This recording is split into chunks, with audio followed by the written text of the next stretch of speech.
The smell of gun oil and metal had long since stopped bothering Staff Sergeant Maya Reeves. After 6 years at Forward Operating Base Salerno, the scent had become as familiar as her own skin. She sat on a worn stool in the armory's fluorescent-lit workspace, carefully cleaning a disassembled M4 carbine with methodical precision.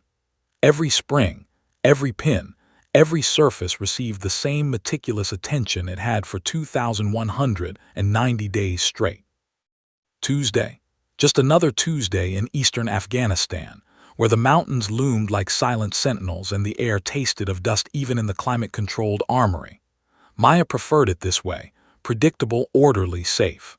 The rhythm of her work was almost meditative.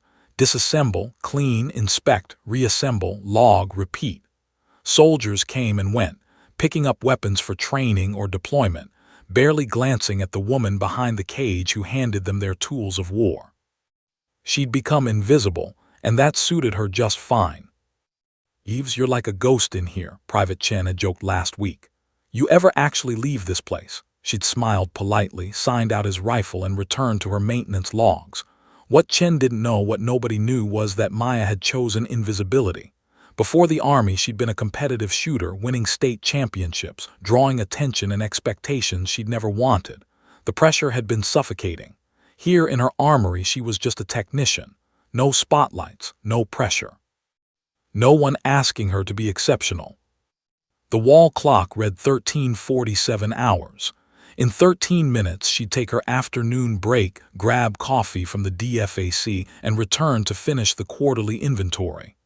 Her world ran on schedules and regulations, every hour accounted for, every action documented. It was boring. It was perfect. The armory door slammed open, with enough force to rattle the weapon racks. Maya's head snapped up, her hand instinctively moving toward the sidearm at her hip. Standing in the doorway was a man who looked like he'd crawled out of the mountains themselves. An Army Ranger captain, based on the scroll on his shoulder but barely recognizable as military. His uniform was faded and dusty, his tactical pants torn at one knee. A thick beard obscured his jaw, well beyond regulation, and his eyes held the kind of exhaustion that came from weeks without real sleep. But those eyes were also burning with purpose. Staff Sergeant Reeves. His voice was rough, like gravel grinding together. "That's right." Maya stood slowly, her mind cataloging details. No visible wounds, but favoring his left leg slightly. Holster on his thigh, SIG P320. The grip worn smooth from use, not just carrying. His hands bore fresh cuts, and mountain dust caked the creases of his knuckles. This man had been in the field, and recently. "Can I help you, sir?" He stepped inside and closed the door behind him with deliberate care, then turned the lock. The click echoed in the confined space. Maya's pulse quickened. "Sir, I need you to unlock that door." In a minute, he approached the counter that separated her workspace from the front area, pulling out a tablet from his cargo pocket. "May 14th, 3 months ago, you signed out Rifle Alpha 73, serial number M2010 ESR 1147. An experimental extended service rifle variant." He set the tablet on the counter, his gaze never leaving her face. "I need to know what you did with it." The world seemed to tilt slightly. Maya's mouth went dry, her palms suddenly slick with sweat. That rifle, that date, the memory she'd buried under 3 months of routine maintenance and forced forgetfulness came rushing back like a flash flood. The helicopter ride at dawn, the colonel she'd never seen before, the ridge overlooking the valley, the impossible distance, the single shot that changed everything. Her voice cracked. She cleared her throat, forcing steadiness she didn't feel. "I don't know what you're talking about. I sign out dozens of rifles every week. I'd have to check the logs." "Don't," his voice was quiet but carried an edge sharp enough to cut. "Don't lie to me, not about this." He tapped the tablet and satellite imagery appeared. A topographical map of the Kunar province, a red dot marking a ridge position, another marking a valley 4 kilometers away. Then ballistics data, trajectory calculations, wind speed measurements, terminal velocity estimates. Finally, a grainy photograph of a body, a single catastrophic wound visible even in the low resolution. Someone fired a shot at 3,820 meters that day, he continued, his voice tight with controlled emotion. 3,820 meters, that's 2.37 miles. The confirmed world record is 3,540 meters. This shot doesn't exist in any official record. It shouldn't be possible. He leaned forward, knuckles white as he gripped the counter edge. My ranger team was conducting reconnaissance in that valley when the shot was fired. The target, a high-value Taliban commander, dropped dead in the middle of a meeting. The chaos that followed.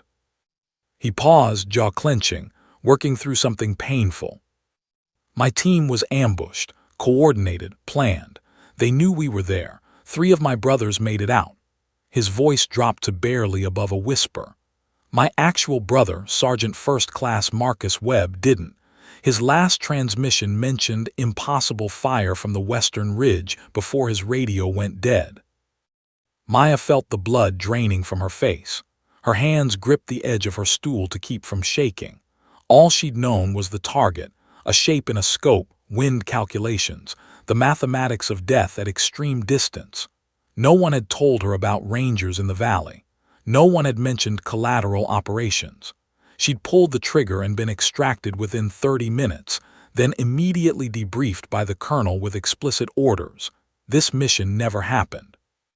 I don't, she started, but the captain cut her off. The ballistic signature matches the ammunition lot signed out with that rifle, specialized. Winchester Magnum rounds, experimental load. Only your armory had access to that specific batch. He straightened, and for a moment she saw the full weight of his exhaustion, his grief, his desperate determination. I've spent 3 months following ghosts and whispers, Staff Sergeant. Every official channel has stonewalled me. Every inquiry gets buried. But I traced that ammunition and it leads here. To you. To that day. His hand moved to a folder tucked in his vest, but he didn't pull it out yet. My name is Captain David Torres. Marcus Webb is my younger brother, and I don't believe he's dead. Maya's breath caught. What? Recent intelligence intercepts from Taliban communications. They're talking about the American ghost in the mountains. A soldier who moves like smoke, hitting their patrols and then vanishing. Someone who knows the terrain like he was born there. Tor's eyes locked onto hers with an intensity that made her want to look away, but she couldn't. Marcus is alive. He's been dark for 3 months, and I think whoever made that shot, whoever caused the chaos that day, holds the key to finding him. The walls of her safe, predictable armory seemed to close in. Maya's mind raced through the implications, the connections she didn't want to make. That shot had been ordered from the top. Classification higher than anything she'd ever seen. The colonel's warning had been crystal clear. Speak about this mission and her career was over. Possibly her freedom. Possibly her life. But a ranger was missing. A man with a family, with a brother standing in front of her, had been caught in the aftermath of her bullet. Sir, She swallowed hard, years of following orders warring with something deeper, the knowledge that invisibility was no longer an option. If I did know something, I was given direct orders, classified orders. I could face court-martial just for. I know, Tor's expression softened slightly. I know what I'm asking, but Maya, the use of her first name startled her. That shot you may or may not have made, it was perfect. Impossible, but perfect. Whoever pulled that trigger isn't just a weapons tech logging serial numbers. And whoever ordered it, whoever had the authority to classify it that deeply, they're connected to what happened to Marcus. He finally pulled out the folder, opened it, and showed her a photograph.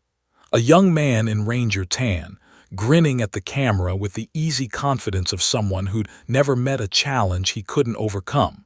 He had Tor's eyes. Help me find my brother, Tor said quietly. Please. Maya looked at the photograph, then at the captain who just shattered her carefully constructed world. Her hand trembled as she reached out and slowly turned the lock on the armory door, the click of the deadbolt sealing more than just the room. I made the shot, she whispered, and with those 4 words, Staff Sergeant Maya Reeves stopped being invisible forever. Captain Tor's body sagged slightly, as if he'd been holding his breath for months and could finally exhale. He pulled a chair from against the wall and sat down heavily, the metal legs scraping against the concrete floor. Maya remained standing, her confession hanging in the air between them like smoke. "Tell me everything," Tors said, pulling out a small notebook, paper, not digital. Smart, Maya thought. Paper couldn't be hacked or traced. Maya moved to the small coffee maker in the corner of her workspace, her hands needing something to do. She poured 2 cups, the familiar ritual helping to steady her nerves. When she handed one to Tors, their eyes met, and she saw something in his expression that surprised her, not judgment or anger but understanding. He knew what it cost to break orders. "May 13th, she began, settling onto her stool. 2200 hours. I was finishing end-of-day inventory when a colonel I'd never seen before walked into my armory. No appointment, no warning. He had 2 MPs with him and orders signed by someone so far up the chain of command I couldn't even verify the signature." Tors wrote carefully, his handwriting surprisingly neat. "He knew things about me," Maya continued, staring into her coffee. "Things that weren't in my official file. My competition shooting background. I won the National Long Range Championship 3 years running before I enlisted. Set a record at 2,100 yards in Colorado. I'd buried that life, Captain. I joined the Army to be ordinary, to disappear into routine. But somehow he knew." "What was his name?" "Colonel Richard Ashford, Defense Intelligence Agency, or so his credentials said." The name tasted bitter. "He told me I'd been selected for a time-sensitive operation. High-value target, narrow window, extreme technical difficulty. He said every sniper team in theater had assessed the shot and deemed it impossible." Tors looked up sharply. "Impossible how?" Maya set down her coffee and moved to her workbench, pulling out a topographical map of Kunar province. She'd studied this terrain obsessively in the 3 months since, trying to understand what she'd done, trying to justify it to herself. "The target was meeting in this valley," she pointed to a depression between 2 ridges. "Taliban commanders, local warlords, moving HVTs, standard surveillance operation, or so I thought. But the only position with line of sight was here." Her finger traced to a ridge on the western side. 3,820 meters away, nearly 2.5 miles. Tors whistled low. "In the mountains with variable winds." "Exactly. The world record shot is 3,540 meters, made in ideal conditions on flat terrain in Iraq. This was different, shooting downward at a 47-degree angle, through 3 different wind layers, with temperature gradients affecting ballistic performance." Maya's voice grew steadier as she moved into the technical details, the mathematics that had always made sense when nothing else did. Every sniper team refused because the variables were too extreme. Success rate was estimated at less than 2%. "But you took it." "I didn't have a choice." Maya met his eyes. "The colonel made that clear. He said this was a direct national security imperative. The target had information about an imminent attack on U.S. forces, 24 hours, maybe less. They needed him neutralized immediately, and I was their only option." She pulled out a drawer and retrieved a file she'd hidden under maintenance manuals. Her own private documentation of that day, assembled in violation of every order she'd received. "They flew me out at 300 hours on May 14th. Black helicopter, no markings. Dropped me on that ridge with a spotter I'd never met, a master sergeant who barely spoke. He had the environmental monitoring equipment. I had the rifle, Alpha 73, an experimental M2010 variant I'd been testing for 3 months." Tors leaned forward, absorbed in every word. "The rifle was extraordinary," Maya said, and for a moment her professional appreciation overshadowed everything else. "Enhanced barrel with proprietary rifling, custom action, integrated ballistic computer linked to a scope with atmospheric sensors. It was designed specifically for extreme long-range precision. I'd fired maybe 200 rounds through it. knew its characteristics better than any weapon I'd ever used. And the ammunition. Special load, Winchester Magnum but custom powder charge experimental bullet design with enhanced ballistic coefficient. Each round cost more than a car. She opened her file and showed him the ammunition specification sheet she'd photographed. Only 50 rounds existed. I had 5 with me that morning. Torres photographed the document with his phone, his movements quick and efficient. We got into position at 4:27 hours. Dawn came at 5:31. The target arrived at 6:47, right on schedule. Maya's voice grew quieter, too perfectly on schedule. I remember thinking that was odd. Taliban commanders don't usually run on time, but I was focused on the shot. The wind was variable, shifting every 30 seconds, temperature rising as the sun hit the valley. I had to calculate everything. Wind drift, Coriolis effect, altitude compensation, temperature gradient, even the rotation of the Earth over the bullet's flight time. How long? Torres asked. Flight time. 7.3 seconds. Maya closed her eyes, seeing it all again. 7 seconds for the bullet to travel 3,820 meters. That's an eternity in ballistics. Everything could change, wind could gust, the target could move, atmospheric pressure could shift. I had to predict where he would be 7 seconds after I pulled the trigger. She opened her eyes and found Torres watching her with something like awe. I fired at 6:51 hours, single shot. I watched through the scope. You can actually track the bullet's vapor trail at extreme distance if conditions are right. It looked like a streak of silver cutting through the morning air, dropping, drifting slightly left as I'd calculated then. She paused. Impact. Center mass. The target dropped immediately. I'd never made a shot like that, never even attempted anything close. And then, chaos. Maya's hands clenched into fists. Through the scope, I saw the men around the target scatter. Some went for cover, others returned fire. But they were shooting at shadows. They had no idea where the shot came from. Then I saw movement on the northern ridge opposite my position. Muzzle flashes, lots of them, an ambush. Torres' jaw tightened. My brother's team. I didn't know, Maya said urgently. I swear to God, Captain, I didn't know there were friendlies in that valley. Ashford never mentioned reconnaissance assets, never said anything about coordination. He told me it was a clean shot on an isolated target. How long did you observe? Maybe 90 seconds.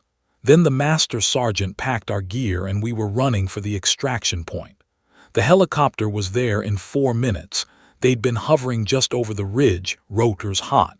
We were back at Salerno by 7:30 hours. She pulled out another document, her debriefing report. Colonel Ashford was waiting. He took my after-action statement, had me sign non-disclosure agreements so classified I needed special clearance just to read them. He told me the mission was successful, the target was eliminated, and I was never to speak of this operation to anyone. Ever. He said I'd performed a valuable service for my country and that this would remain buried for national security reasons. Then what? Then nothing. Maya spread her hands helplessly. I went back to my armory, back to logging serial numbers and cleaning rifles. I tried to forget about it, tried to tell myself I'd done the right thing, followed orders, served my country. But I couldn't stop thinking about those 7 seconds, about how perfect that shot had been, about what I'd seen through the scope in those 90 seconds after. Torres leaned back, processing everything. You witnessed the beginning of the ambush that killed 2 of my rangers and sent my brother into hiding. I witnessed something coordinated, Maya corrected.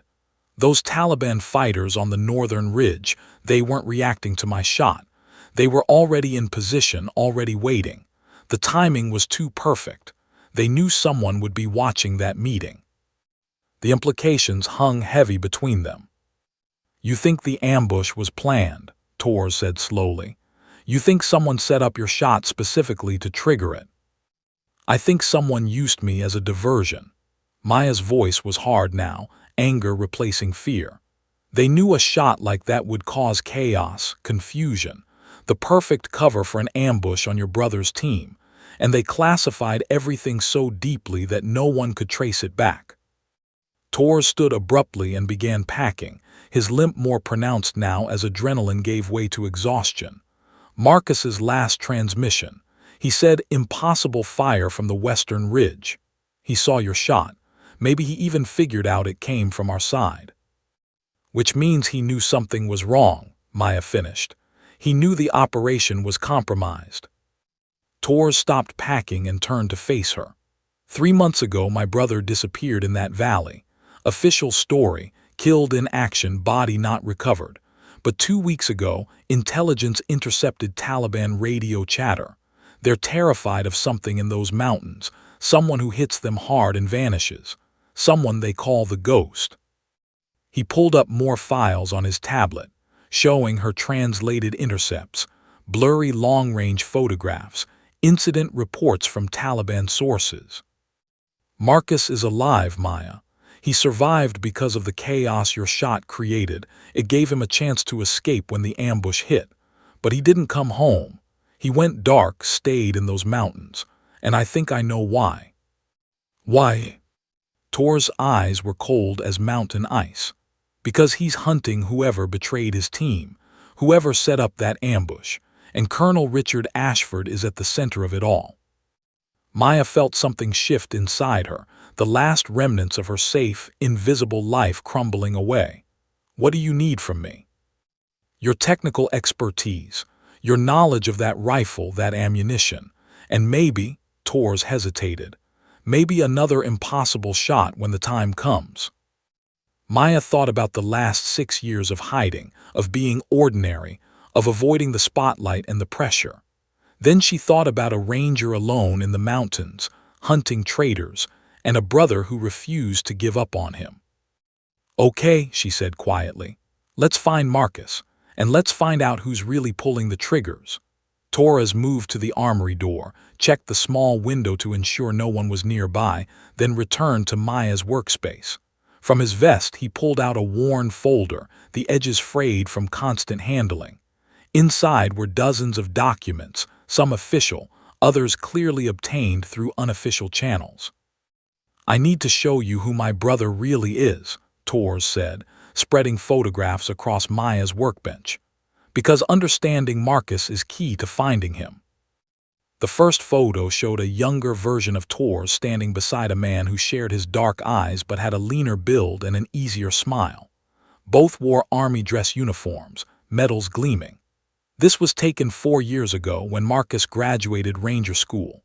Top of his class in every category: marksmanship, land navigation, tactics. But his real gift was reconnaissance. He could disappear into terrain like he was part of it. Maya studied the photograph. Marcus Webb looked almost unassuming in person, average height, lean build, nothing physically imposing. But his eyes held an intensity that the camera had captured, a focus that suggested he saw more than most people. "He was assigned to 2nd Battalion, 75th Ranger Regiment," Tors continued, pulling out service records that Maya suspected he wasn't authorized to possess. 37 combat deployments over 6 years. His specialty was deep reconnaissance, going into hostile territory ahead of main forces, gathering intelligence, painting targets for airstrikes. He spent more time behind enemy lines than in friendly territory. "How did you get these files?" Maya asked, nodding the classification markings. Tor's expression hardened. "When the Army tells you your brother is KIA but can't produce a body, can't explain what happened, and classifies everything about his last mission so deeply that his own family can't get answers, you learn to ask questions through unofficial channels. I have friends, Maya. Rangers take care of their own." He pulled out a tactical map covered in handwritten notes and red circles. "This is the Pech Valley and surrounding mountains, where Marcus was operating. After the official investigation closed, I started my own. Took leave, called in favors, talked to everyone who'd operated in this region." His finger traced a pattern of red marks across the map. 3 days after the ambush, a Taliban patrol disappeared near this village. 7 men vanished without a trace. A week later, a weapons cache exploded here, 20 miles from the ambush site. Taliban blamed American drones, but there were no drone strikes logged that day. Maya leaned closer, seeing the pattern emerge. Someone's hitting Taliban assets. Not just hitting, hunting. Tors pulled out more reports.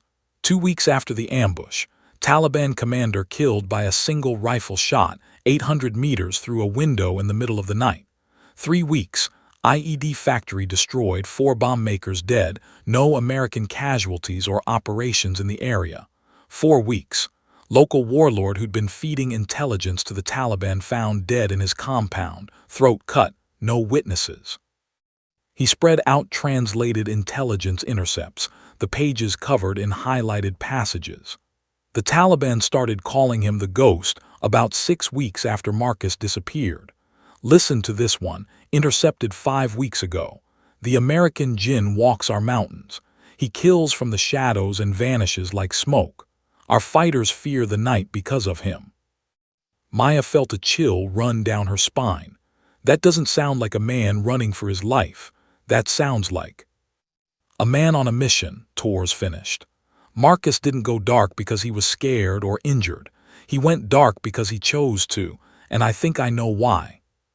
He pulled out the final document, a detailed timeline he'd constructed by hand. Look at the pattern of attacks. They're not random. Every target Marcus has hit was connected to the ambush in some way. The patrol that disappeared.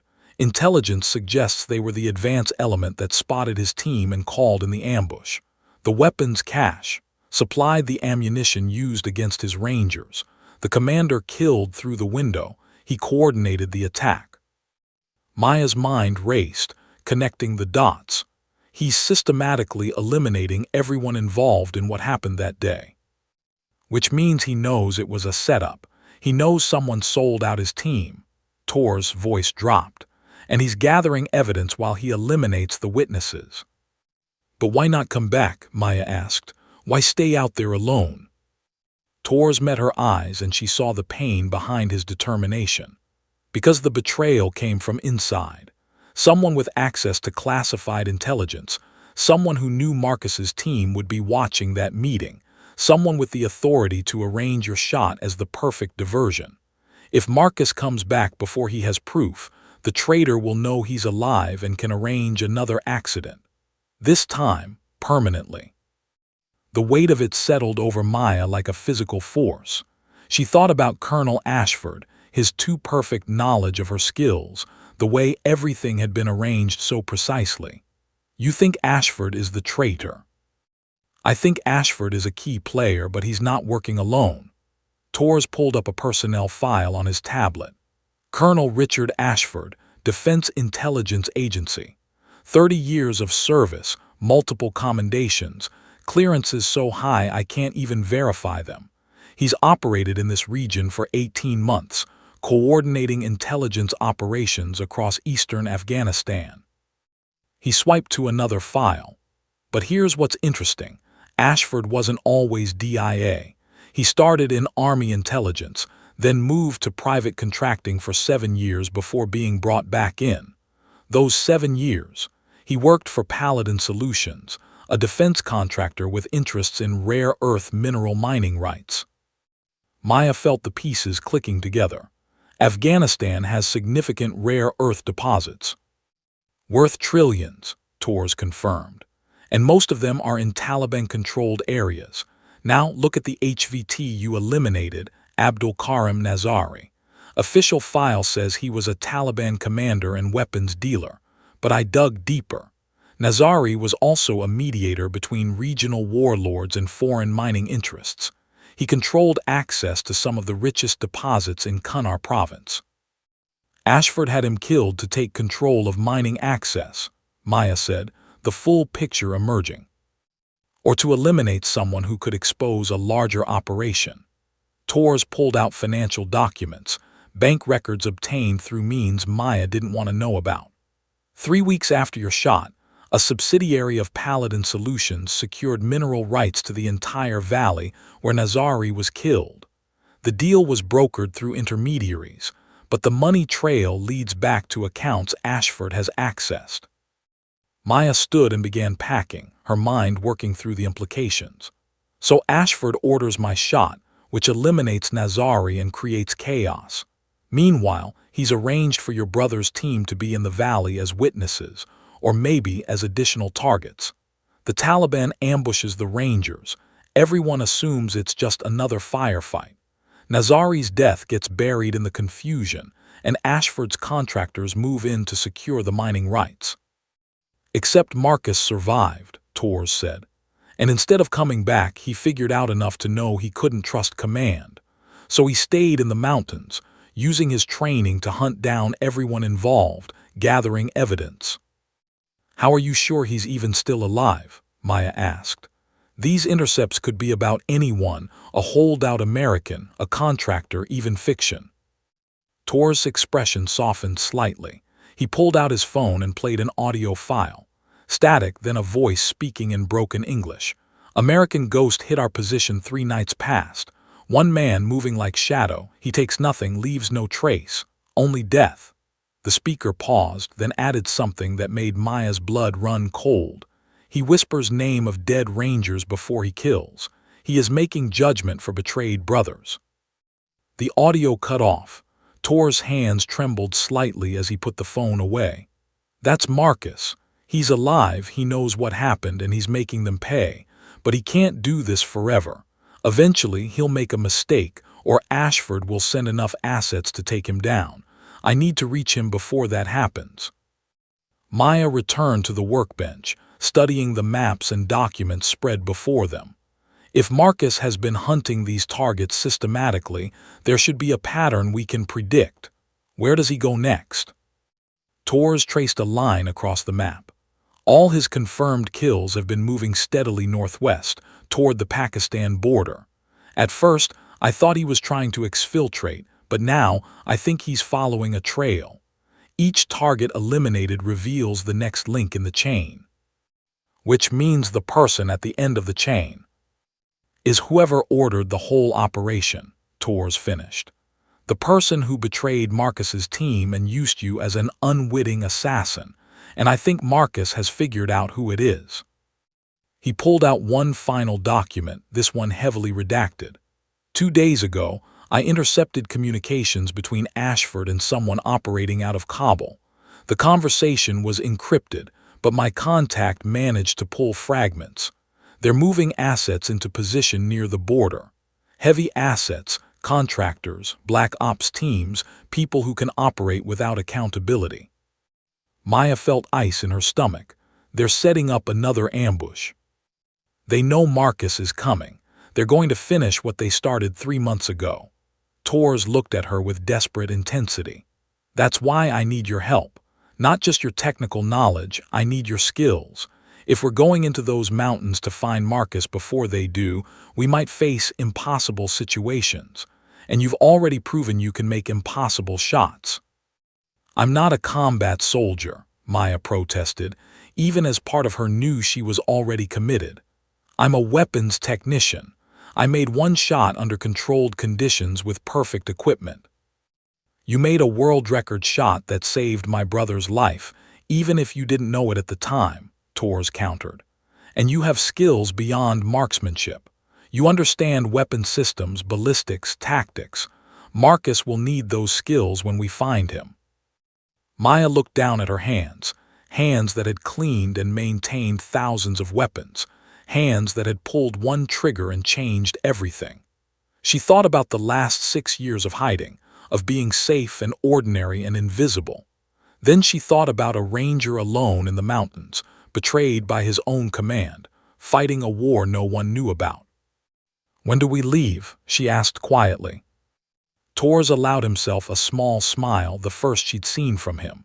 Tomorrow night, but first we need to gather equipment and information. And Maya, his expression turned serious again. Once we do this, there's no going back. Ashford will know we're investigating him. Your career, maybe your freedom, it's all at risk. Maya thought about her armory, her routine, her carefully constructed invisible life. Then she met Tor's eyes with steady resolve. "Some shots are worth taking," she said, "no matter the risk." They worked through the night in Maya's armory, the fluorescent lights humming overhead as the bass settled into its midnight rhythm. Tors had pulled every favor he had to get temporary access to Maya's workspace, claiming he needed specialized weapons consultation. It gave them perhaps 12 hours before questions would be asked. Maya sat at her computer terminal, her fingers flying across the keyboard as she accessed armory databases she'd navigated thousands of times before. But now she was looking for patterns she'd deliberately avoided seeing, discrepancies that only someone with intimate knowledge of the weapons systems would notice. "Look at this," she said, pulling up ammunition requisition logs. "The experimental rounds I used for that shot, the official record shows 50 rounds manufactured. I had 5 for the mission, used 1. That leaves 44 unaccounted for." Tors moved behind her, studying the screen. Where did they go? According to this, they were transferred to DIA custody for continued testing and evaluation. Signed out by, her stomach dropped, Colonel Ashford, 3 days after my shot. She pulled up more records, cross-referencing serial numbers and transfer authorizations. But here's what doesn't make sense. I've been testing weapons for 6 years. Standard protocol is that experimental ammunition gets logged, tested, and results get filed with the manufacturer. But these rounds, no testing records exist except for the 200 rounds I fired during initial evaluation. Meaning Ashford didn't requisition those rounds for testing. He requisitioned them for use. Maya's mind raced through the implications. 44 rounds of the most advanced long-range ammunition ever produced disappeared into DIA custody with no oversight.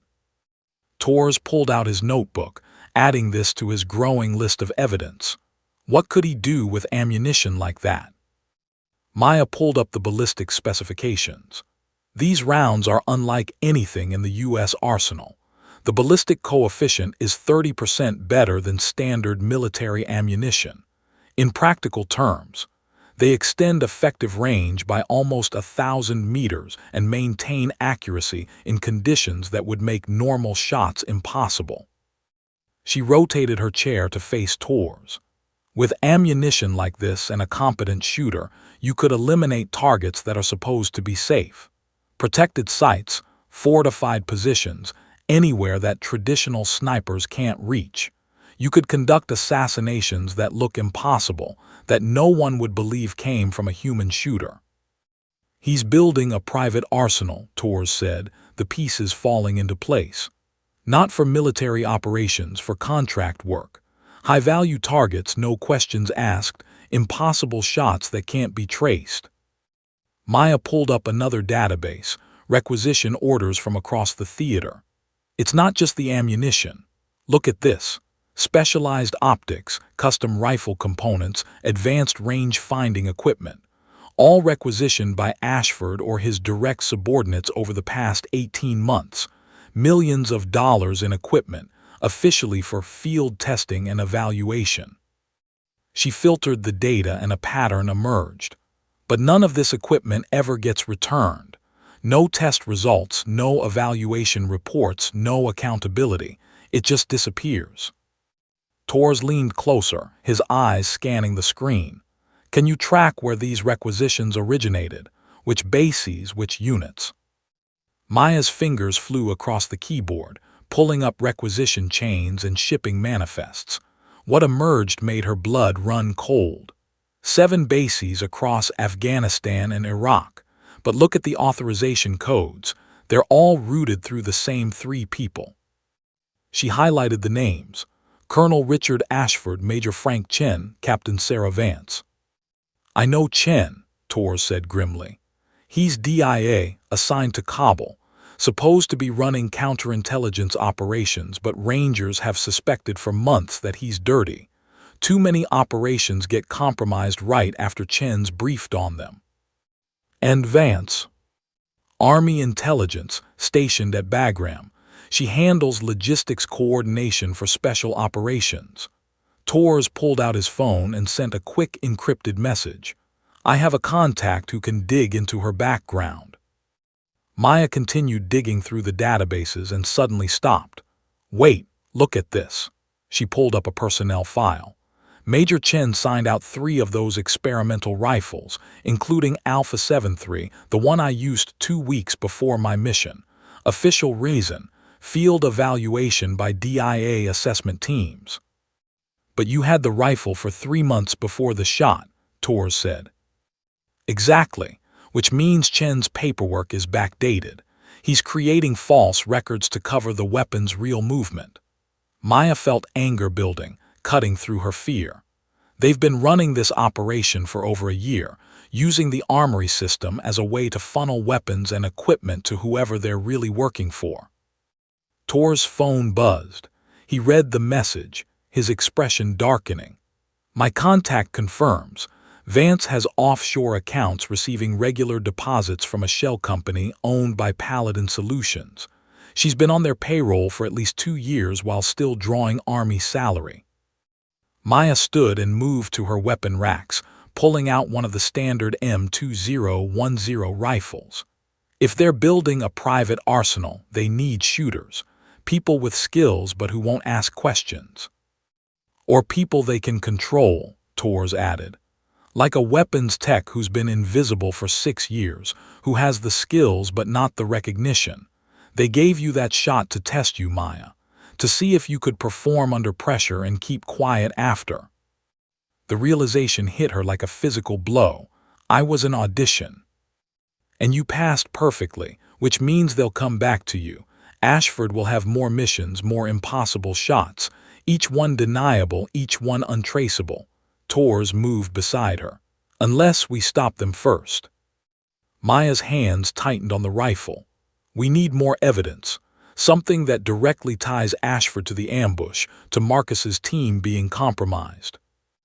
I might have something, Torres said, returning to his tablet. He pulled up incident reports from the day of the ambush. Official story says Marcus's team was conducting routine reconnaissance when they were hit by a Taliban patrol. But look at the timeline. You're shot at 6:51 hours. First contact with Marcus's team at 6:52, less than 60 seconds later. Too fast, Maya said immediately. Even if the Taliban patrol heard my shot and responded, they couldn't have located and engaged a Ranger reconnaissance team in under a minute. Rangers are ghosts. They'd have gone to ground the moment they heard fire. Which means the Taliban were already in position, already knew where Marcus's team was hiding. Torres pulled up communications logs. And here's what's interesting. At 6:45 hours, 6 minutes before your shot, there was a burst transmission from this sector. Encrypted, brief, origin point classified. Maya felt pieces clicking into place. Someone radioed the Taliban, told them exactly where the Rangers were and when to hit them. They used my shot as the trigger signal. And only 7 people knew about your mission beforehand. Torres pulled out his list. Ashford, Chen, Vance, the master sergeant who spotted for you, the helicopter crew, 2 pilots, and whoever authorized the mission above Ashford. The master sergeant barely spoke, Maya remembered. But he was listening to communications. He had a radio unit I didn't recognize, more sophisticated than standard issue. Torres made a note. I need to find out who he was. If he was one of Ashford's people, he could have sent that transmission. Maya moved back to her computer, accessing different databases now. If they've been running this operation for 18 months, there should be other incidents, other missions that went wrong in suspicious ways. She pulled up after-action reports, incident logs, casualty reports, months of data from across the theater. Then she started filtering. Operations involving DIA coordination, missions where Ashford or his people had intelligence oversight, incidents where Rangers or Special Forces took unexpected casualties. The pattern that emerged was damning. 16 operations in the past year, Maya said, her voice hollow. All coordinated through Ashford's office. All resulted in either mission failure or friendly casualties. But in each case, a high-value target was also eliminated, someone who, like Nazari, had connections to mining rights, smuggling routes, or other financial interests. Torres came to stand beside her, reading over her shoulder. His face had gone pale. They've been using American forces as a cleanup crew. Set up missions, leak intel to make sure there's heavy contact, then eliminate whoever they actually wanted dead in the confusion. The American casualties are just collateral damage to them. 23 soldiers killed in these operations, Maya read from the casualty lists. 37 wounded. Also, Ashford and his people could secure contracts and eliminate business rivals. The anger in Tor's voice was cold as winter steel. Marcus figured this out. That's why he stayed in the mountains. He's not just hunting the Taliban who ambushed his team. He's hunting everyone involved in the betrayal, every person who traded American lives for profit. Maya was about to respond when her computer screen suddenly went dark. Then it flickered back to life, displaying a single message. Unauthorized access DETECTED. System Administrator NOTIFIED. Damn, Maya breathed. I tripped a monitoring program. Torres was already moving, gathering his papers and tablet. How long do we have? Minutes maybe. Depends who's monitoring and how seriously they take. The door to the armory burst open. Maya's commanding officer, Lieutenant Colonel Harrison, stood in the doorway with 2 military police behind him. His face was a mask of controlled fury. Staff Sergeant Reeves, step away from the terminal. Captain Torres, you're both coming with me. They were separated immediately. Maya was escorted to a windowless office in the base headquarters building while Torres was taken elsewhere. She sat alone for 2 hours, her mind racing through possible scenarios, before the door finally opened. Colonel Ashford walked in. He looked exactly as she remembered, mid-50s, steel-gray hair, eyes that revealed nothing. He carried a folder and set it on the table between them with deliberate care. Staff Sergeant Reeves, he said, his voice mild, we have a problem. Maya forced herself to meet his gaze to show nothing. Sir. Captain Torres has been making inquiries, inappropriate inquiries into classified operations. Ashford opened the folder, revealing copies of the documents she and Torres had been reviewing. He's apparently convinced you to help him access restricted databases and compromise operational security. I was assisting with a legitimate.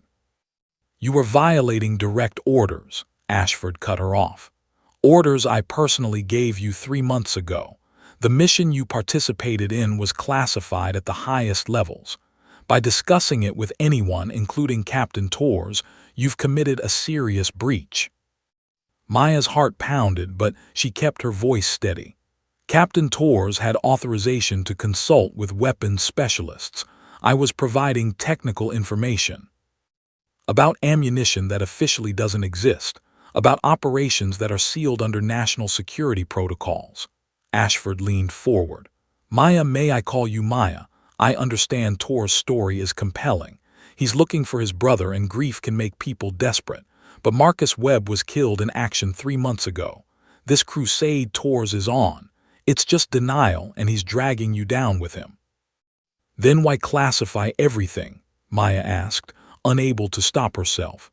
Why seal the records if it was just another combat death? Ashford's expression didn't change. Because the operation you participated in was connected to broader intelligence gathering that's still ongoing. We can't risk exposure. Surely you understand operational security. He closed the folder and stood. Here's what's going to happen. You're going to cease all contact with Captain Torres effective immediately. Your security clearance is suspended pending a full review of your actions. You'll be confined to base while the investigation proceeds. Cooperate fully, accept responsibility for poor judgment, and this ends with a reprimand. Continue down this path. He let the threat hang unfinished. What about Captain Torres? Captain Torres is being sent back to his unit stateside. He's become a liability, and the army takes care of its own by removing them from situations where grief clouds their judgment. Ashford moved toward the door, then paused. You're a good soldier, Maya. You proved that 3 months ago. Don't throw away your career chasing ghosts. After he left, Maya sat alone in the silence, her mind working through everything. Ashford's visit wasn't just a warning, it was confirmation. They were getting too close, asking questions that threatened his operation. And now she was cut off from tours, from resources, from any ability to continue investigating. But Ashford had made one mistake. In trying to shut them down, he'd confirmed that Marcus was the real threat. Otherwise, why work so hard to convince Torres to give up the search? Maya stared at her reflection in the metal table surface and made her decision. She'd spent 6 years being invisible, being safe, following orders without question. That woman was gone now, killed by a single shot at 3,820 meters. When the MP came to escort her back to her quarters, Maya was already planning how to get off the base and into the mountains. Because if Ashford was this desperate to stop the investigation, it meant Marcus was close to exposing the whole conspiracy. And Maya wasn't about to let a ranger fight alone. Maya's quarters felt like a prison cell, though technically she wasn't under arrest. Just confined to base pending investigation, a bureaucratic way of saying she was trapped. An MP was stationed outside her door, checking on her every hour. Her phone had been confiscated, her computer access revoked, her movements restricted to a 50-meter radius around her barracks. But Ashford had underestimated one critical factor. Maya had spent 6 years learning every inch of this base, every routine, every blind spot in the security system. When you're invisible, you see things others don't. She lay on her bunk, staring at the ceiling, counting seconds. The MP outside made his rounds with military precision, every 60 minutes like clockwork. At 200 hours, he'd be replaced by a fresh guard, and during that 3-minute transition there would be a gap. Small, but enough. Maya had spent the day mentally cataloging what she'd need. She couldn't access the armory. That would be the first place they'd look. But she'd been living on this base for 6 years, training soldiers, running weapons courses. She knew where the backup equipment was stored, knew which supply rooms had faulty locks, knew which sergeants kept personal gear stashes that wouldn't be inventoried until the next inspection cycle. At 1:57 hours, she heard voices outside, the shift change beginning early. Perfect. Maya moved silently to her window, already dressed in civilian hiking clothes she'd kept buried in her locker. The window had been painted shut years ago, but she'd quietly worked it loose that afternoon using a metal nail file. The frame slid open with barely a whisper. Maya pulled herself through, dropped to the ground, and immediately moved into the shadows between buildings. Her heart hammered, but her training took over. Stay low, move deliberately, use the darkness. She reached Building 7, the old supply depot that housed training equipment. The lock was standard issue, and Maya had learned years ago that the third tumbler stuck. She worked it with practiced efficiency, and the door swung open. Inside, she moved by memory to the back corner where Staff Sergeant Rodriguez kept his personal mountain gear, equipment he used for weekend climbs when off duty. Maya filled a civilian backpack, climbing rope, carabiners, a GPS unit, cold weather gear, energy bars, water purification tablets. From another locker, she retrieved a civilian hunting rifle, a Remington 700 in .308 that belonged to a sergeant who'd been deployed to Kandahar. Not as sophisticated as her military equipment, but accurate and reliable. She took 3 boxes of ammunition. The hardest part was leaving. Every instinct screamed that she was destroying her career, her life, everything she'd built. But then she thought about 23 dead soldiers, about Marcus Webb alone in the mountains, about Ashford's cold eyes promising silence or consequences. Some things were worth more than safety. Maya exited through the back and moved along the perimeter fence to a section she'd identified months ago during a routine patrol, a spot where maintenance had cut the chain link to install new communications cables and the repair had been sloppy. She squeezed through, and suddenly she was off base, unauthorized, officially AWOL. No turning back now. She moved quickly through the darkness toward a prearranged extraction point, a road intersection 2 kilometers away.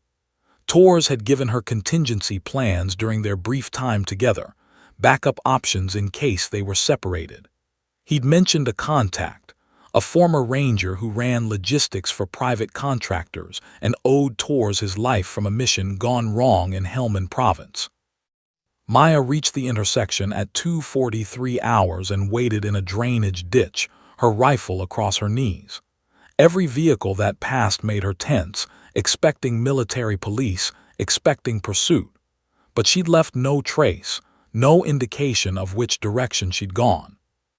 At 3:11 hours, a battered Toyota pickup pulled up, headlights flashing twice. Maya emerged from cover, approaching cautiously until she saw the driver, a man in his 40s with the weathered look of someone who'd spent too many years in combat zones. "You Reeves," his accent was pure Texas. "Depends who's asking." "Name's Cooper. Dave Tors pulled me out of a shitstorm in 21, said if I ever got a call from him I'd drop everything." He gestured to the passenger seat. "You common or not?" Maya climbed in, and Cooper accelerated away from the base. "Tors is waiting at a safe house 20 clicks from here. Managed to slip his escort about 3 hours ago. They're probably tearing apart Bagram looking for him right now." "How did he?" "Kid's a ranger. They don't train him to sit still when there's a mission." Cooper navigated the dark roads with practiced ease. "He filled me in on some of it. Sounds like you two kicked over one hell of a hornet's nest." "That's one way to put it." They drove in silence for 20 minutes, finally turning onto a dirt road that led to a compound surrounded by high walls. Cooper flashed his lights in a specific pattern, and the gate opened. Inside, Tors was waiting, looking somehow even more exhausted than before but with fierce determination in his eyes. "You made it," he said as Maya climbed out of the truck. "Barely. How long before they connect us?" "We have maybe 12 hours before they figure out we're together and start a serious manhunt." Tors led her into a small room where maps and equipment were already laid out. "After that, Ashford will know we're going after Marcus, and he'll move heaven and earth to stop us." Maya studied the maps, detailed topographical charts of the Cunnar and Petch valleys, marked with Tors notes about Marcus's suspected movements. "You have a route planned?" "Best guess based on Marcus's pattern. He's been moving northwest, eliminating targets in sequence. The last confirmed hit was here." He pointed to a village near the Pakistan border, 5 days ago. "If the pattern holds, his next target is somewhere in this valley system." Cooper set down cups of coffee for both of them. "I can get you to this village here." He indicated a spot on the map. "But after that, you're on foot in some of the most hostile terrain in Afghanistan. Taliban controls most of it, and from what Tors says, Ashford's got contractors in the area looking for your boy." "What about supplies?" Maya asked. Tors gestured to several duffel bags. "Cooper's been collecting gear since I called him. We've got everything we need for 2 weeks in the mountains: food, water, medical supplies, communications equipment, and weapons." He unzipped one bag, revealing 2 M4 carbines, a precision rifle with advanced optics, ammunition, grenades, and body armor. Not quite military spec, but close enough. Maya picked up the precision rifle, a custom build in .300 Winchester Magnum, not as advanced as the experimental weapon she'd used, but quality work. "Where did you get this?" "Better you don't know," Cooper said with a slight smile. "Let's just say there's a thriving market for quality equipment if you know where to look and don't ask questions." Tors spread out reconnaissance photos. These were taken 2 days ago by a contractor drone, not military, so they're not in official databases. Look here." He pointed to a ridge overlooking a valley. "That's a perfect observation position. Natural cover, 3 escape routes, commanding view of the approaches. It's exactly where I'd set up if I were Marcus." Maya studied the position, her tactical mind analyzing angles and distances. "It's also exposed to fire from this ridge to the east. Anyone watching that position could pin down whoever's there. Which is why we approach from the north, using this river valley for concealment." Torres traced a route with his finger. "It'll take us 3 days of hard movement, but we can stay off the major trails where Taliban and contractors will be looking." "You're assuming Marcus is still alive," Maya said quietly. "If Ashford's contractors found him." "They didn't." Tor's certainty was absolute. "I know my brother. He spent years training to survive behind enemy lines. And more than that, he has a purpose. He's not just surviving, he's hunting. Men with purpose don't give up easily." Cooper checked his watch. "You need to move within the hour. Sun comes up at 5:30, and you want to be well clear of this area before then. I've got a vehicle that'll get you to the drop point, and from there, you're ghosts." Maya looked at Torres, seeing the same decision reflected in his eyes that she'd made herself. They were crossing a line that couldn't be uncrossed: desertion, theft of military equipment, unauthorized operations in a combat zone. If they succeeded, they might be vindicated. If they failed, they'd face court-martial or worse. "Let's do this," she said. An hour later, as the first hints of dawn touched the eastern horizon, Maya and Torres moved through a mountain pass, leaving civilization behind. They carried 60 pounds of equipment each, weapons at the ready, moving in tactical formation like they'd trained together for years instead of days. Behind them, the world they knew, the safety of military structure, the comfort of following orders, the invisibility of routine. Ahead, mountains that had swallowed armies for thousands of years, a conspiracy that had already killed over 20 soldiers, and somewhere in the wilderness, a ghost hunting ghosts. Maya adjusted her pack and kept moving. 6 years of being invisible, of being safe, of avoiding pressure and expectations. But some shots demanded to be taken, no matter the cost, and this was one of them. As they climbed higher, the base disappeared from view, and Staff Sergeant Maya Reeves officially became a fugitive. But for the first time in 6 years, she felt like she was exactly where she was supposed to be. The hunt had begun. The Hindu Kush Mountains were merciless. For 3 days, Maya and Torres pushed through terrain that tested every limit of their endurance. The air at altitude was thin enough to make each breath feel insufficient, and temperatures swung from scorching midday heat to near-freezing nights. They moved during twilight hours, dawn and dusk, when shadows provided concealment but enough light remained to navigate the treacherous paths. Maya's legs burned from the constant climbing, muscles protesting every step. She'd stayed fit running the base perimeter and maintaining PT standards, but this was different. This was combat conditioning she'd never needed as a weapons technician. Torres moved ahead with the fluid confidence of someone born to this kind of movement, occasionally glancing back to ensure she kept pace. "Drink," he ordered during a brief rest on the second day, handing her a water bottle. "Dehydration kills faster than bullets up here." Maya drank, her hands blistered from gripping rock faces during their ascent. They were following a route Torres had plotted from Marcus's suspected movement pattern, staying off established trails where Taliban patrols operated, using river beds and ridge lines that offered both concealment and observation. On the afternoon of the third day, they reached a village clinging to a mountainside like a handful of stone boxes scattered by a careless giant. Torres signaled for Maya to stay hidden in an outcropping while he approached alone. She watched through her rifle scope as he spoke with an elderly man outside a tea house, money quietly changing hands. 20 minutes later, Torres returned, his expression tight with controlled excitement. "He's here," Or was 2 days ago. Torres pulled out his map marking a location. The locals call him the American Ghost, says he moves through the mountains like wind, never stays in one place.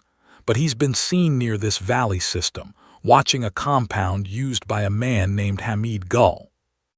Who's Gul? Maya asked. Local warlord with connections to Taliban leadership. But according to my contact, Gul also has satellite communications equipment, unusual for someone supposedly allied with the Taliban who prefer low-tech solutions. Tor's eyes were hard. I think Gul is one of Ashford's intermediaries, someone who can pass intelligence from American sources to Taliban fighters without the connection being obvious. Maya studied the map. The compound was in a valley 3 kilometers away, surrounded by high ground that would make any approach treacherous. If Marcus is watching Gul, he'll have positioned himself somewhere with clear sight lines and multiple escape routes. Which is why we're not looking for the compound, we're looking for where a ranger would observe it from. Torres pulled out reconnaissance photos Cooper had provided. Marcus trained me. I know how he thinks, how he positions himself. If I were him, I'd be here. He pointed to a ridge overlooking the valley, with secondary positions here and here. They moved out as the sun began its descent, using the gathering shadows for cover. The approach took hours of careful movement, testing each step before committing weight, staying below ridge lines to avoid being silhouetted against the sky. Maya's senses were hyper-alert. Every sound could be a Taliban patrol, every shadow could hide an enemy. As they neared the primary observation position Torres had identified, Maya spotted something that made her freeze. She tapped Torres' shoulder and pointed. Barely visible among the rocks was a fighting position, carefully constructed, naturally camouflaged, with clear fields of fire down into the valley. But it was abandoned. Torres examined the position, his hands reading the space like a text. He was here, recently, within the last 12 hours. See how the rocks are arranged. Classic ranger hide site. And look, he brushed aside some stones, revealing an empty ammunition box. .308 Winchester, Marcus's preferred caliber. Why would he abandon a perfect position? Maya whispered. Because he's already hit his target, or Torres went still, his hand moving to his rifle. Because he knew someone was coming. A voice spoke from the shadows behind them, rough from disuse but unmistakably American. Drop the weapons, slowly, then turn around with your hands visible. Maya's heart hammered as she complied, setting down her rifle and raising her hands. Beside her, Torres did the same, but she could see the tension in his shoulders, coiled and ready despite the order. Marcus, Torres said quietly, "It's me, it's David."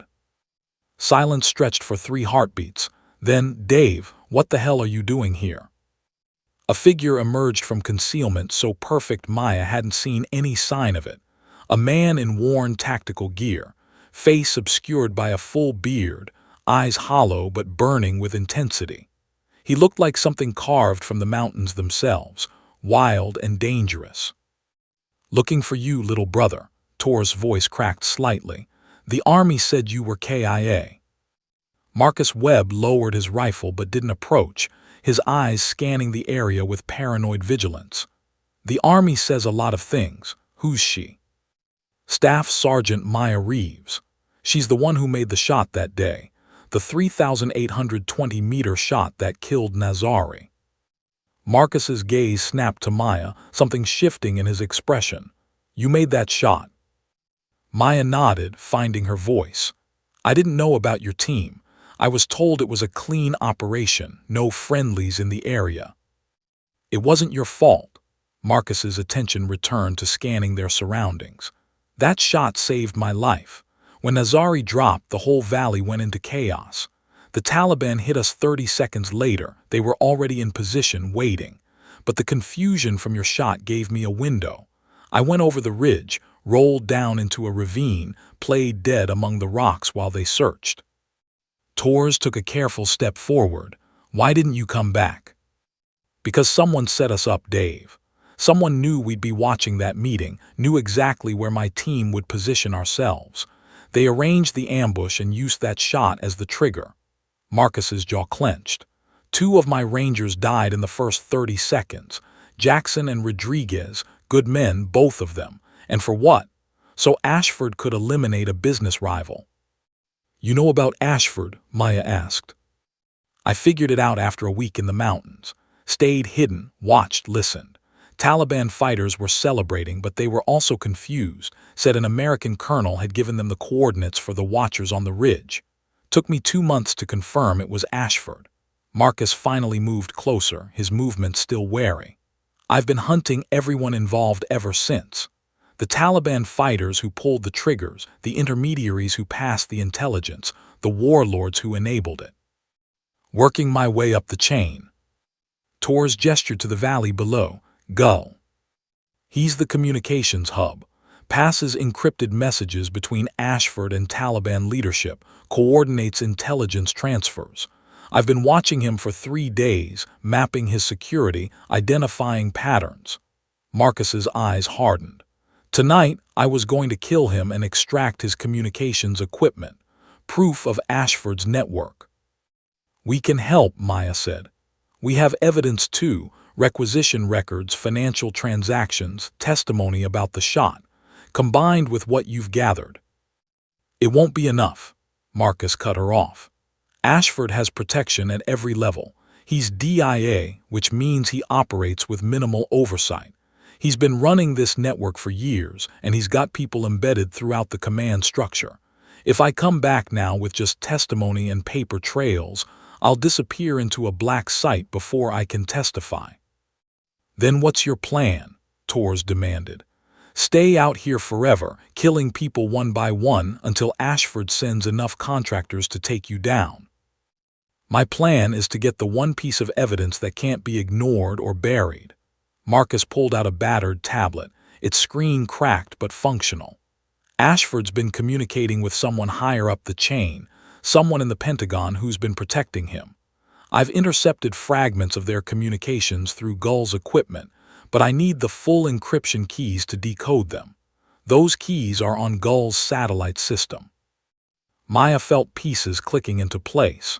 If you can prove someone in Pentagon leadership is involved, it becomes too big to bury.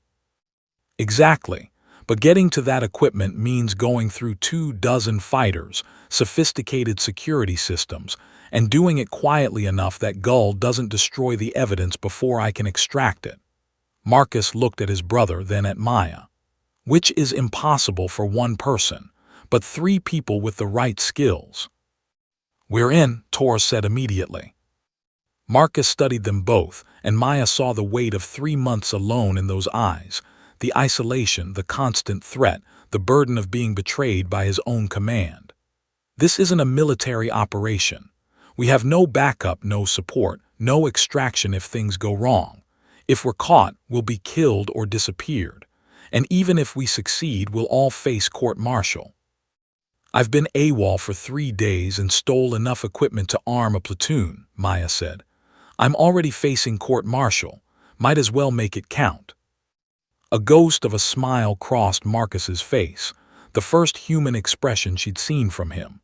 Dave, you found yourself a weapons tech with a spine. That shot at 3,820 meters wasn't luck, was it? State champion long-range shooter, Torres said, 3 years running. Good, because where we're going, we might need another impossible shot. Marcus shouldered his pack. Sun sets in 2 hours. We move in 4 when the guards are tired and complacent. I'll brief you on the compound layout and security patterns on the way to our staging position. As they prepared to move, Marcus placed a hand on Tor's shoulder, a brief moment of connection between brothers who'd thought they'd lost each other. I'm glad you came, Marcus said quietly. I wasn't sure I'd make it out of this alone. Rangers don't leave Rangers behind, Torres replied, even when they're too stubborn to ask for help. Maya checked her rifle and adjusted her gear, her mind already running calculations. 3 months ago, she'd made one impossible shot that changed everything. Tonight, She'd help execute an impossible mission that could expose a conspiracy reaching the highest levels of military command. The weapons tech who'd wanted only to be invisible was about to assault a fortified compound in hostile territory. Alongside a ghost everyone thought was dead, and a captain who'd sacrificed everything for his brother. Some missions chose you, whether you wanted them or not. And some shots were worth taking, no matter how impossible they seemed. The compound sat in the valley like a fortress, stone walls 12 feet high surrounding 3 buildings clustered around a central courtyard. Marcus had been observing for 3 days, and his intelligence was precise. 22 fighters, rotating guard shifts every 4 hours, a generator building housing the satellite communications equipment, and Hamid Gull himself in the main residence. They waited in a rocky outcropping 400 meters from the compound as the sun disappeared behind the western peaks. Maya studied the layout through her scope, counting guards, noting weapon positions, calculating angles of fire. 2 guards at the main gate, 3 on the walls, she whispered, plus the roving patrol that circles every 12 minutes. Generator building is here, Marcus pointed on a hand-drawn map, northeast corner, steel door, but the ventilation system has an access point on the roof. That's our entry. Torres checked his watch. Guard change in 6 minutes. That's when we move. They'll be distracted during the transition. Dave, you're with me on entry, Marcus said. Maya, you take the overwatch position on that ridge. You've got 3 jobs. Cover our approach, take out the guard tower if we're compromised, and watch for reinforcements from the village. Maya nodded, already moving to her position. She climbed quickly, muscle memory from 3 days of mountain movement making her efficient despite exhaustion.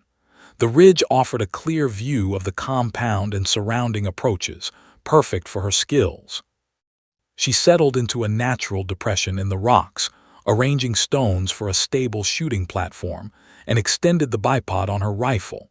Range to the compound, 380 meters. Wind from the northwest at approximately 8 kilometers per hour. Elevation advantage of 43 meters. She dialed in the adjustments, her breathing steadying into the rhythm that had won her championships. In position, she whispered into her radio. Copy, moving in 30 seconds, Marcus replied. Maya watched through her scope as the brothers moved like shadows across the open ground, using every depression and rock for concealment. They reached the compound wall just as the guard change began, voices calling out from the courtyard, attention focused inward. Marcus produced climbing equipment, a grappling hook wrapped in cloth to muffle sound. One throw and it caught on the wall's edge. They climbed quickly, dropping into the shadows on the far side. Maya's crosshairs tracked their movement, ready to engage any threat. So far clean. The brothers reached the generator building, and Marcus climbed to the roof while Torres provided security. Maya watched Marcus work on the ventilation grate, his movements methodical and precise. 30 seconds later, he'd opened it and disappeared inside. Torres followed. Maya breathed slowly, scanning for threats. The tower guards were lighting cigarettes, sloppy discipline. The roving patrol had stopped to talk with men in the courtyard. Everything was going according to. Her radio crackled. Contact, we've got a problem, Marcus's voice urgent. Then gunfire erupted inside the compound. The courtyard exploded into chaos. Fighters poured from buildings, weapons up, converging on the generator building. The tower guards swung their PKM machine guns toward the northeast corner. Maya didn't hesitate. Her first shot took the northern tower guard through the chest at 385 meters. He dropped without a sound. Second shot, southern tower guard, 392 meters, center mass. He fell backward off the platform. Tower's clear, she transmitted. You've got 15 fighters converging on your position. More gunfire from inside the generator building. Through her scope, Maya saw muzzle flashes in the windows. Torres and Marcus were pinned down. Fighters were stacking up at the door, preparing to breach. Maya engaged systematically. Lead fighter at the door, 380 meters. Drop. Second fighter moving to flank, 395 meters. Drop. Third fighter taking position behind a vehicle, 403 meters. She adjusted for the greater distance, exhaled, squeezed. The fighter collapsed. Maya were compromised. Tor's voice was strained. They knew we were coming, this was a trap. Her blood went cold. Before she could respond, movement on the western approach caught her eye. Vehicles, 3 Toyota Technicals mounting heavy weapons, racing toward the compound. Not Taliban trucks. These were professional tactical vehicles. Contractors. Ashford's kill team. You've got reinforcements incoming, Maya transmitted. 3 vehicles heavily armed 60 seconds out. We've got the equipment, Marcus replied, but we're pinned, can't extract. Maya's mind raced through options. The contractors would arrive, lock down the compound, and Tors and Marcus would be trapped. She needed to buy them time, needed to. The lead technical was 800 meters out and closing fast. Standard range for her rifle, but the vehicle was moving at speed, bouncing over rough terrain. Not an impossible shot, but difficult. She steadied her breathing, tracked the target, led it by 3 meters to account for movement. Squeezed. The driver's window shattered. The technical swerved violently, rolled, and erupted in flames as fuel ignited. The other 2 vehicles scattered, taking evasive action, but they'd been slowed. Exit through the eastern wall, Marcus transmitted. We're blowing our way out, get ready to move. An explosion rocked the compound, shaped charges blowing a hole in the stone wall. Maya saw the brothers emerge through the smoke and dust, Marcus carrying a bulky equipment case, Tors providing cover fire. But Tors was moving wrong, favoring his left side. Blood darkened his tactical vest. Tors is hit, she transmitted, already repositioning. I'm coming down. Negative, Marcus's voice was sharp. Stay in position, we need cover fire. The remaining 2 technicals had recovered, circling to cut off the brothers' escape route. Fighters from the compound were reorganizing, streaming through the breach after Tors and Marcus. The brothers were exposed in open ground, taking fire from multiple directions. Maya forced herself to stay calm, to let her training take over. She engaged the pursuing fighters, 4 quick shots, 4 men down. But the technicals were the real threat, their mounted guns capable of shredding the brothers in seconds. Then she saw him. In the passenger seat of the second technical, illuminated briefly by muzzle flashes, Colonel Richard Ashford.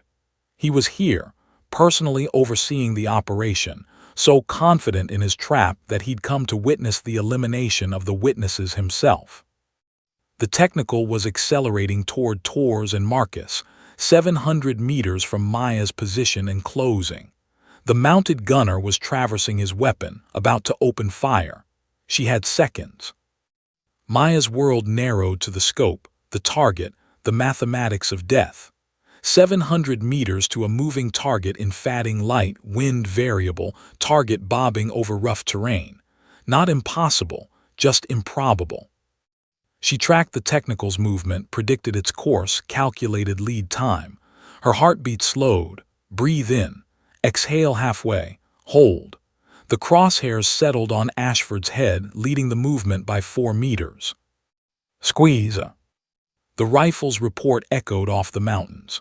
Through her scope, Maya watched the bullet's trajectory, 0.7 of a second of flight time that felt like forever. Then impact. Ashford's head snapped back, and the technical swerved wildly as the driver reacted. The vehicle hit a boulder and flipped, the mounted gunner thrown clear. The third technical, seeing its command vehicle destroyed, hesitated, that fatal moment of uncertainty in combat. Marcus took advantage, firing a 4-beam grenade from his underslung launcher. The grenade struck the technical's engine block, and the vehicle exploded in a fireball. Moving to you, Maya transmitted, already running down the ridge, abandoning stealth for speed. She reached the brothers 3 minutes later, finding Tors on his knees, Marcus trying to staunch bleeding from a wound in Tors' side. The equipment case lay nearby, somehow intact despite everything. "How bad?" Maya demanded, dropping beside them. "Through and through missed major organs," Marcus said, his voice tight. "But he's losing blood fast and we're 3 days from medical care." Maya pulled combat gauze from her pack, pressing it into the wound while Marcus worked on the exit wound. Tors' face was pale, his breathing shallow, but his eyes were focused. "Did you get him?" Tors managed. "Ashford's dead," Maya confirmed. "Saw the impact myself." "Good," Tors tried to smile. "That's one hell of a shot." Marcus secured the bandages, then looked at Maya with new respect. 700 meters on a moving target in combat conditions. That state championship wasn't just luck. "We need to move," Maya said, helping Tors to his feet. "That explosion will draw every fighter in the valley." They moved as quickly as Tors' condition allowed, Marcus carrying both his pack and the equipment case, Maya providing rear security. Behind them, the compound burned, Ashford's body cooling in the wreckage of his ambitions. But Maya knew the fight wasn't over. Ashford might be dead, but his conspiracy reached higher, into the Pentagon itself, according to the intelligence Marcus had intercepted. The equipment case held the evidence that could expose everything, but first they had to survive long enough to deliver it. As they climbed into the mountains, the sound of pursuit grew behind them, engines revving, voices shouting orders. More contractors, more Taliban fighters drawn by the battle. They had miles to go through hostile territory with a wounded man and evidence that powerful people would kill to suppress. Maya adjusted Tors' weight on her shoulder and kept moving. 6 years ago, she'd enlisted to become invisible, to hide from expectations and pressure. Now she was carrying a wounded ranger through enemy mountains, having just killed a colonel and exposed a conspiracy that had murdered over 20 American soldiers.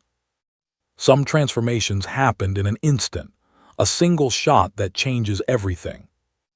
Others happen step by painful step, carrying your brothers through the darkness, because that's what real soldiers did. Either way, Staff Sergeant Maya Reeves was done being invisible. The night stretched ahead, full of danger and uncertainty. But for the first time in 6 years, Maya felt absolutely certain she was exactly where she needed to be, doing exactly what she was meant to do. And they were going to make it out, together. Because impossible was just another word for difficult, and she'd built her entire life on making the difficult look easy. The extraction took 4 days of hell. Tors' condition worsened on the second day, fever spiking, infection setting in despite their best efforts. Maya and Marcus took turns carrying him, moving through mountain passes while contractors and Taliban fighters scoured the valleys below. Twice they had to hide in caves, barely breathing, as search parties passed within meters of their position. On the third day, Marcus made contact with Cooper using a satellite phone salvaged from the equipment case. "We're coming out," he transmitted in brief, encrypted bursts, "but we're not going to military authorities. Not yet." Cooper understood. "I've got friends, journalists, congressmen who aren't on anyone's payroll. You get to me, I'll make sure your evidence reaches people who can't be silenced." They emerged from the mountains on the fourth day, more dead than alive. Cooper was waiting with a medical team at a safe house across the Pakistani border, technically illegal, but none of them cared about technicalities anymore. Tors was rushed into surgery while Maya and Marcus collapsed from exhaustion. When Maya woke 12 hours later, Marcus was sitting beside her cot, the equipment case open on a table, cables connecting it to multiple computers. A woman Maya didn't recognize was working at the keyboards, mid-40s, sharp eyes, the intensity of someone who'd spent a career hunting truth. "Amanda Price," the woman introduced herself. "Investigative journalist, Washington Post. Cooper called me, said you have something that'll bring down some very powerful people." "We have evidence of a conspiracy," Marcus said, his voice rough but steady. Colonel Richard Ashford, now deceased, was running an operation that used American military forces to eliminate business rivals and secure mining contracts. He coordinated with Taliban forces, leaked intelligence that got American soldiers killed, and built a network of corruption reaching into Pentagon leadership. Price leaned forward. "Can you prove it?" Marcus gestured to the computer screens. This equipment belonged to Hamid Gul, Ashford's primary intermediary. It contains 18 months of encrypted communications between Ashford and his network, including messages from someone using the code name Olympus. "Who's Olympus?" "We're about to find out." Marcus typed commands, and encrypted files began scrolling across the screen. "The encryption keys were on this equipment. Give me a few hours and I'll have everything decoded." It took 3 hours. When the files finally opened, what they revealed was worse than anyone had imagined. Olympus was Brigadier General Robert Keller, Deputy Director of Defense Intelligence. He'd been running the entire operation, using Ashford as his field commander, orchestrating a network that had killed 37 American soldiers over 18 months while securing over $400 million in mining contracts for companies he had financial interests in through shell corporations. The evidence was irrefutable. Communications, financial records, operational orders, even recordings of conversations where Keller and Ashford discussed acceptable casualties and necessary eliminations. Maya felt sick reading the transcripts. These men had traded American lives like commodity futures, calculating profit margins against body counts. Price worked through the night, verifying sources, cross-referencing documents, building an airtight case. At dawn, she made calls to the Pentagon Inspector General, the Senate Armed Services Committee, and the FBI. "I'm publishing in 6 hours," she told each one. "You can get ahead of it by opening investigations now, or you can explain to America why you ignored a military corruption scandal that killed 37 soldiers." The shitstorm that followed was biblical. Within 12 hours, General Keller was arrested. Within 24 hours, Major Chen and Captain Vance were in custody, along with 17 other officers and contractors connected to the conspiracy. The evidence was too extensive, too well documented, too public for the usual cover-ups to work. But Maya, Marcus, and Torres still faced their own reckoning. The military police arrived at the safe house on the 5th day. Maya expected handcuffs and charges. Instead, the lead investigator, a colonel from Army CID, read them their rights, then said, "You're not under arrest. You're being transported to a secure facility for debriefing pending investigation into your actions." The debriefing lasted 3 weeks. Maya, Marcus, and Torres were separated, questioned repeatedly, their stories verified against the evidence and each other's testimony. Army lawyers explained that while they'd technically violated numerous regulations, AWOL, theft of equipment, unauthorized operations, the context of exposing a massive criminal conspiracy complicated prosecution. "Frankly," one lawyer said privately to Maya, "the Army wants this to go away. Prosecuting you three would mean a public trial where all of this gets aired again. The media would have a field day. Army prosecutes heroes who exposed corruption, not a good look." The compromise came after 4 weeks. General dismissal of all AWOL and theft charges in exchange for full cooperation with ongoing investigations. No courts-martial, no criminal records, but also no guarantees about their military careers. Then the Pentagon Review Board convened.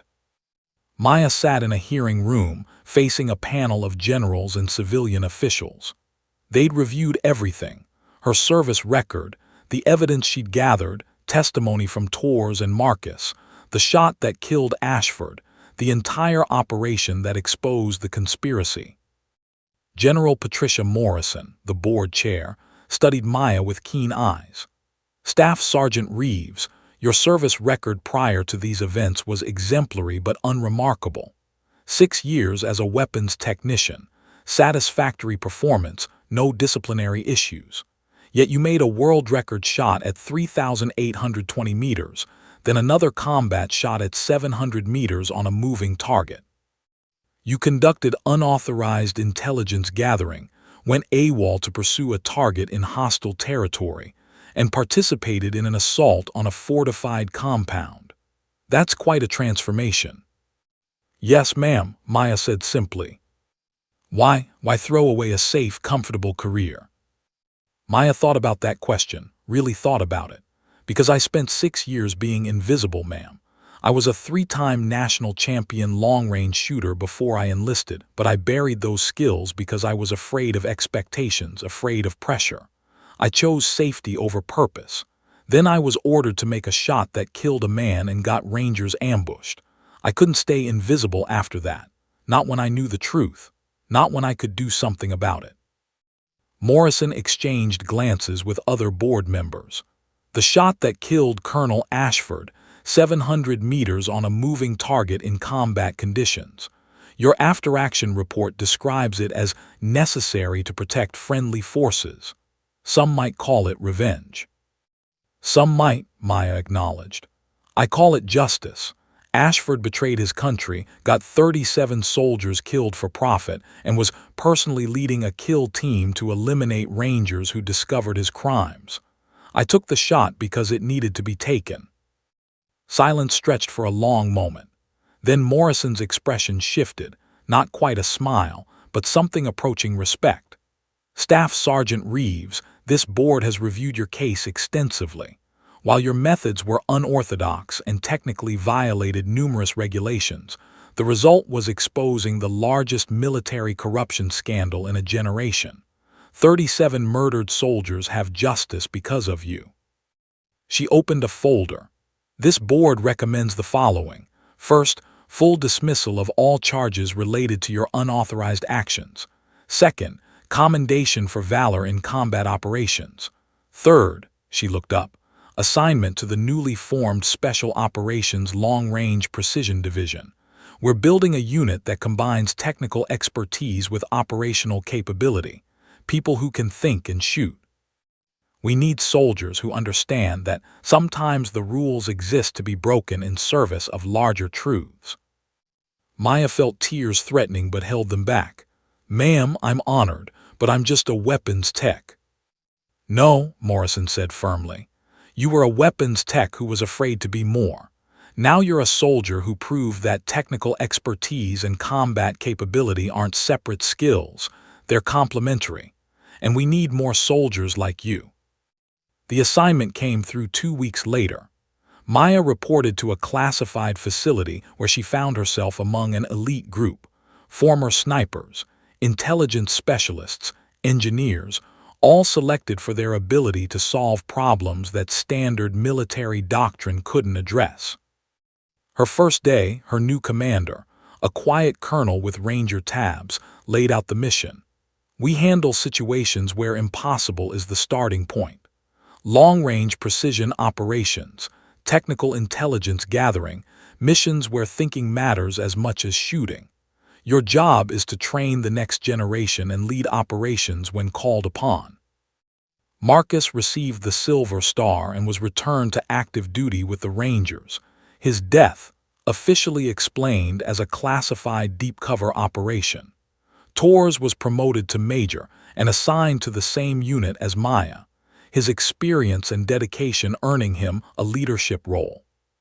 3 months after the conspiracy's exposure, Maya stood before a new class of students at the facility. 20 faces looked back at her, all skilled soldiers, all selected for exceptional technical and tactical abilities. My name is Captain Maya Reeves, she began, still getting used to the rank she'd received along with her new assignment. 6 months ago, I was a weapons technician who spent 6 years being invisible, avoiding attention, hiding skills I was afraid to use. Today, I'm standing here because I learned that invisible doesn't mean safe. It just means unprepared when the moment comes that demands everything you have. She pulled up a topographical map on the screen behind her. This is where I made a 3,820-meter shot that changed my life. I'm going to teach you how to make shots like that. But more importantly, I'm going to teach you that distance shooting isn't just about pulling triggers. It's about mathematics, physics, meteorology, ballistics, and most critically, having the courage to take the shot when everything in you says it's impossible. As she began the lesson, Maya caught her reflection in a window. No longer the invisible weapons tech hiding from expectations, but a combat-proven soldier teaching others to embrace their own impossible moments. Some transformations happened in a single shot. Others happen across months of danger, sacrifice, and choosing purpose over safety. Either way, Staff Sergeant Maya Reeves, now Captain Maya Reeves, had finally stopped being invisible. And she was exactly where she was meant to be. The end.